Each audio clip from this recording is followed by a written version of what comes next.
Стрижонок Скрип подрос. У него появились перья, и ему все время хотелось есть. Иногда ему удавалось отобрать у братца или сестренки мошку, и тогда они жалобно и недовольно пищали. За это Скрипу попадало от мамы Стрижихи. Но ему так хотелось есть, так хотелось есть. А еще ему хотелось выглянуть из норки и посмотреть, что же оно там такое дальше этого пятнышка света, откуда мама Стрижиха приносит еду и ветряные запахи на крыльях.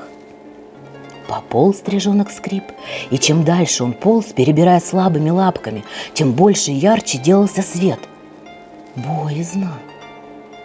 Но Скрип был храбрый стрижонок. Он полз и полз. Наверное, он выпал бы из норки и разбился, как разбиваются такие неразумные птенцы. Но тут появилась мама Стрижиха, схватила его, уволокла вглубь норки и раз его клювом по голове. Сказала сердито: «Скрип, Скрип!»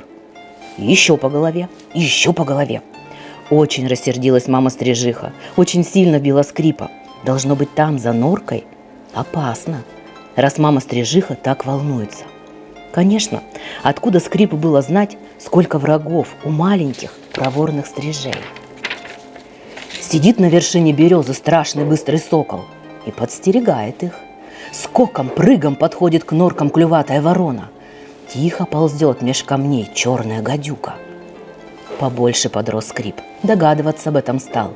Ему делалось жутко, когда там, за норкой, раздавалось пронзительное «тиу».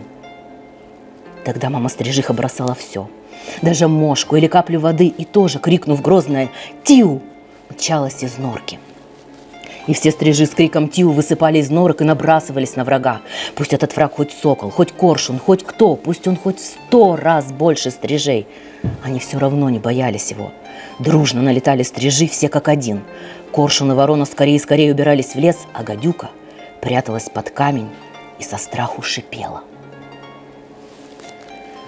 Однажды мама Стрижиха вылетела на битву с врагом-разбойником Соколом. Сокол был не только быстрым, но и хитрым. Он сделал вид, что отступает. Вожак стрижей Белая Брюшка дал отбой, крикнув победоносное «Тиу!». Но мама Стрижиха еще гналась за соколом, чтобы уж навсегда отвадить его летать к стрижиньим норкам. Тут сокол круто развернулся, ударил маму Стрижиху и унес в когтях. Только щепотка перьев кружилась в воздухе. Перья упали в воду, и их унесло. Долго ждал Стрижонок Скрип маму. Он звал ее, и братцы, и сестренки тоже звали. Мама Стрижиха не появлялась, не приносила еду.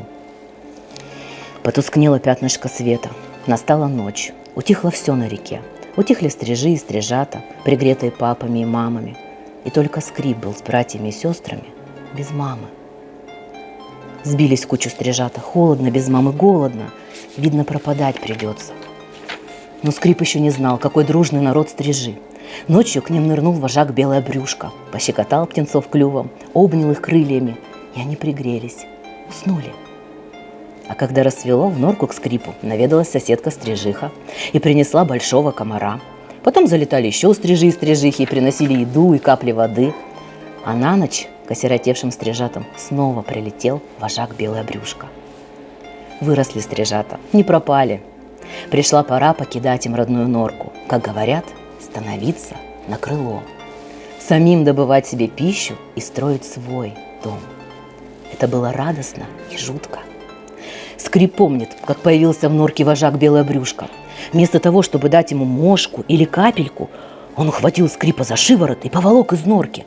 Скрип упирался, пищал. Белая Брюшка не обращал внимания на писк Скрипа, потащил его к устью норки и вытолкнул наружу.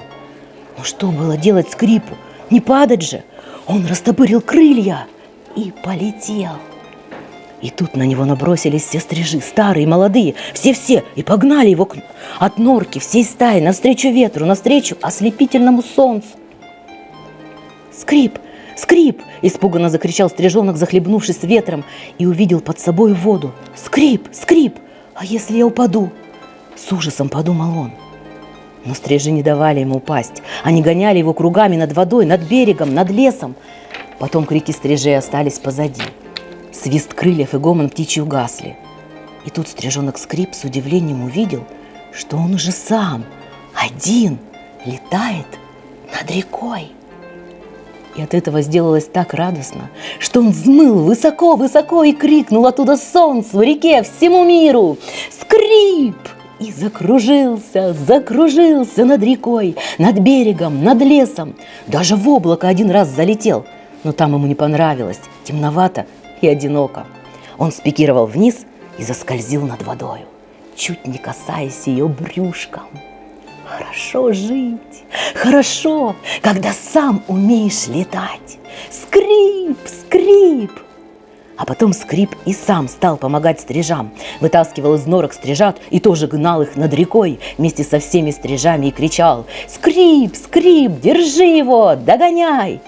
И ему было весело смотреть, как метались и заполошно кричали молоденькие стрижата, обретая полет, вечный полет.